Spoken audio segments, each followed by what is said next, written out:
Hello, hello, hello. Welcome in.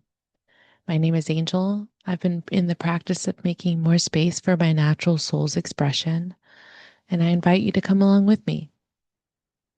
Today is going to be as different as any of the other videos have been so far, as I caught a little bit of a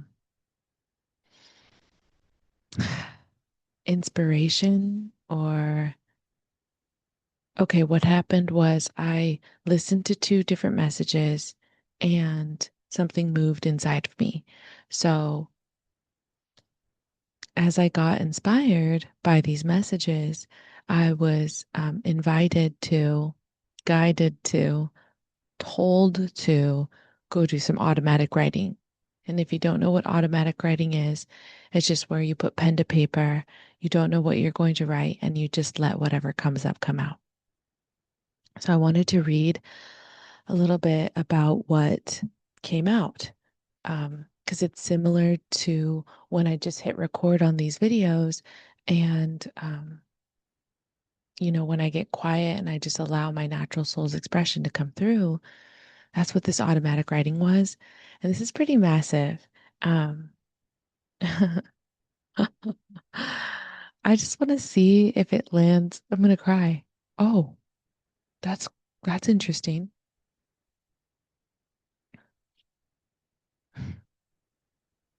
Wow. Okay.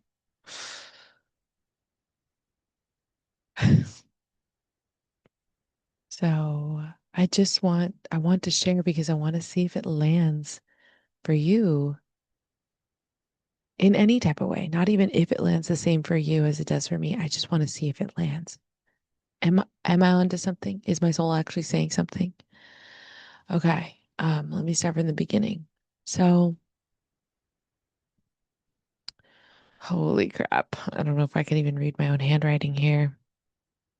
I took a picture and I uploaded it on the computer so I could read from it. So,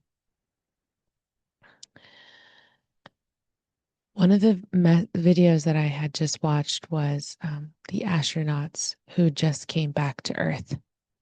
And after seeing Earth from far away, the astronauts were realizing something that most of us don't feel on like a day-to-day basis, which is that Earth is tiny, fragile, and alone in a massive black void. There are no visible borders, countries, or divisions. Everyone on this planet is basically on the same ship together. So when we say Earth, you are all crew. What she said was humanity isn't separate teams. We're all one crew on a shared vessel. Just like astronauts depend on each other to survive, we all depend on each other here. We share a responsibility for protecting this planet and each other. And she even described Earth like a lifeboat in space, which hits so hard, right? Especially in this time, what I call the worries of the world, but in grand division.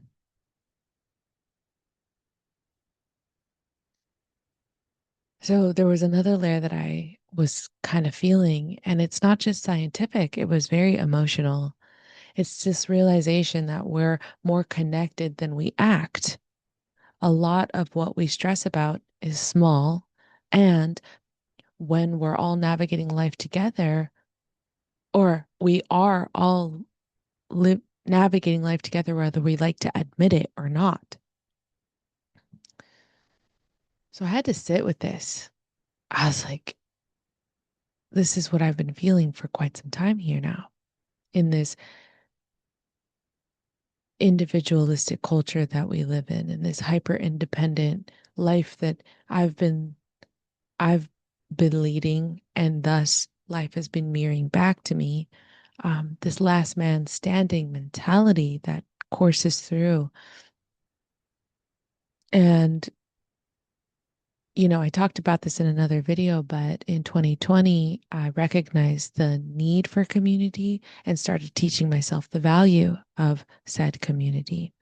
And within the last 2 years, post divorce and family moving away, I could have spiraled into isolation and loneliness. but I was guided to learn how to depend on my community, how to show up for my community, and how to be a villager in that. So this message really hits home for me, but I'm curious what that message evokes in you, if anything, right? We are all earth, you are all crew, right? So then the second message that I was led to was someone in the spiritual community kind of chatting about where where I myself am in my journey, and that is about just talking about how there's no more audiences, there's no more fans, there's no more putting people on a pedestal. We're all crew in each other's life movie of life movie. Sorry. And no, I will not be going back and editing at this point. It's not something that calls to me. Um, and when she said something like that, it really touched base on the fact that, I've made it my life's work to turn pain into some kind of helpful purpose. And I know that brings up different avenues, perspectives, and dimension to the conversation around purpose, but stick with me here. I want to see if this lands. I'm going to get quiet and let my soul kind of speak this piece for me. In the midst of making and allowing my triggers to be guides,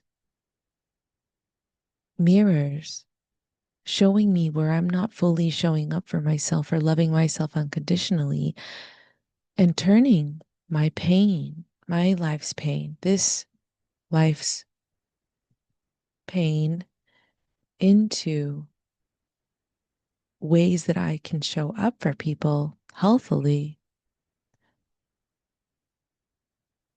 wouldn't that just mean that the triggers are fuel to the purpose, there to help instead of damage?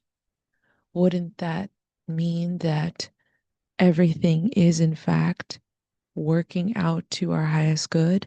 I put the quotes because that's something you hear in spirituality often, right? Life is happening for you, not to you. So if you can find the ways that your suffering is aiding towards your evolution, your growth, and your deep-seated connection, then um, something that I pulled from this woman's message of saying, like, there's no more audiences, there's no more fans, we're all just crew members here to assist through our existence.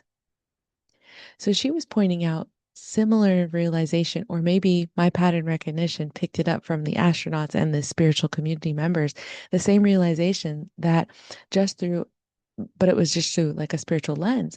Um, Here's back to my automatic writing. When she says there's no more audiences or fans and we are all crew members, she's just challenging a very ingrained dynamic. One, the idea that some people are here to be watched, and two, the and others are here to be the ones watching. She's essentially saying that the dynamic is outdated. So what I think she was meaning underneath it all is we're not here to passively consume life. Not just scrolling, watching, admiring, and comparing. We're here to participate.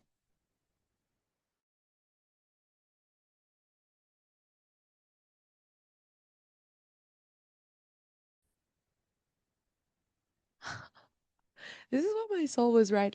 This is why I would cry. Oh.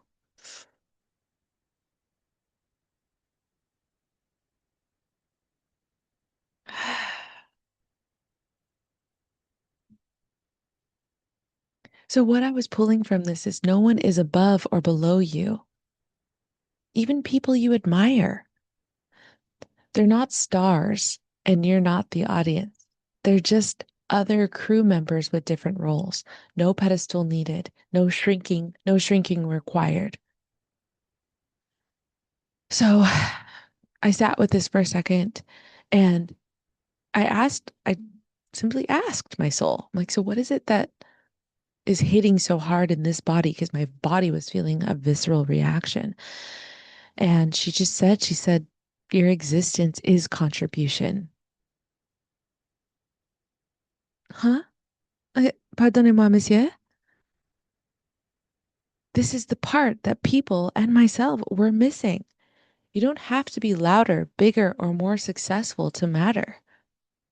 The way you hold yourself, speak to people, regulate your emotions, choose alignment over chaos, that impacts the entire ship more than you realize. I can't help but in this moment see how every single video I've made thus far on YouTube is like pulling itself together, if I remember correctly. So it feels like it's like a call out to hiding because being in the audience is comfortable. No risk, no visibility, no judgment, but also no real expansion. You don't get to sit this one out anymore, is what now in this part of the writing, my soul called all the way out.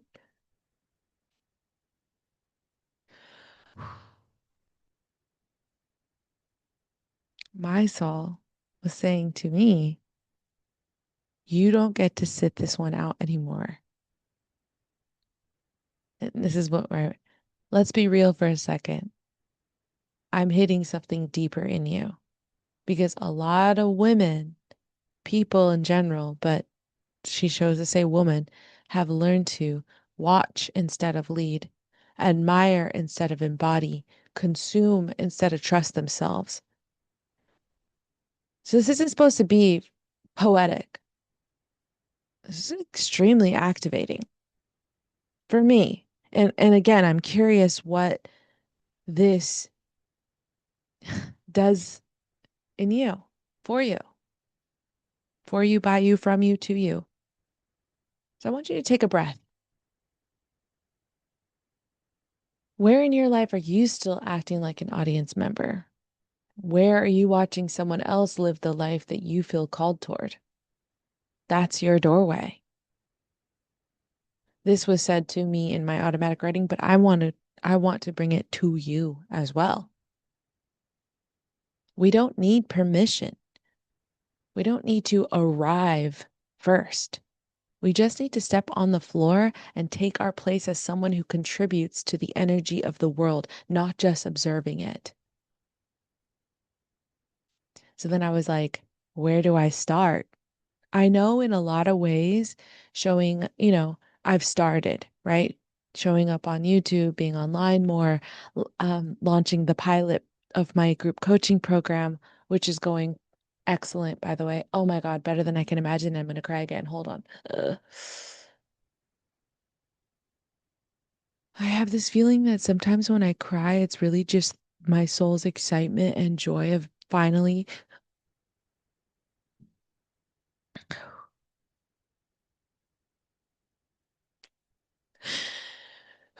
being used in the way that she wanted to when she came here. What? This sounds so wild and woo-woo, but it's real.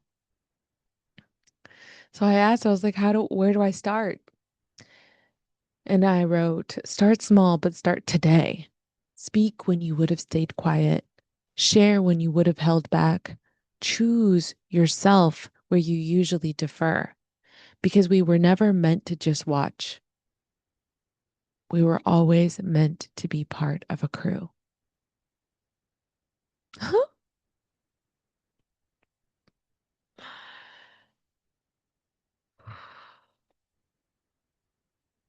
So then I said, can we just wrap this up in something that I can take to my YouTube to allow myself to come back to this in a nice pretty package. And it just kind of I wrote my core message for today is simply that we're not here to watch. We're here we're not here to watch life. We're here to participate in it. There are no main characters or background people. We are all contributing to the direction of the world just by how we show up. That's it. So ultimately, I just had this realization that I couldn't keep to myself, that we are all crew. I won't lie to you. When it hit that hard, like we are all crew, it reminded me of Groot. I am Groot. We are crew. Does anybody want to make t-shirts and hats? Anyways, we are all crew.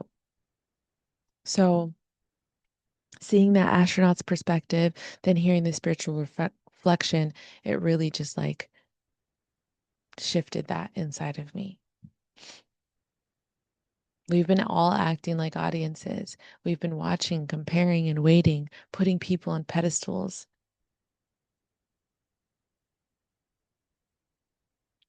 That is outdated. The truth is, no one is coming to perform for you, and you are not here to sit in the crowd. You are a part of what's shaping the world. I had to like read that back when I wrote it. I was like, excuse me? No one is coming to perform for you, and you are not here to sit in the crowd. You are a part of what's shaping the world today. So, just to bring it into all of our lives, I was going to say both of our lives because I'm just talking to a camera. I have no idea what's happening on the other side. Just to bring it back into all of our lives, I want to ask, where are you still watching instead of moving? Where are you holding back your voice? Where are you acting like you don't matter?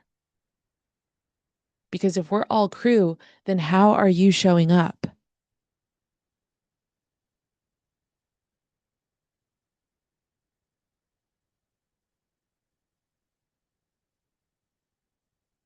That's it.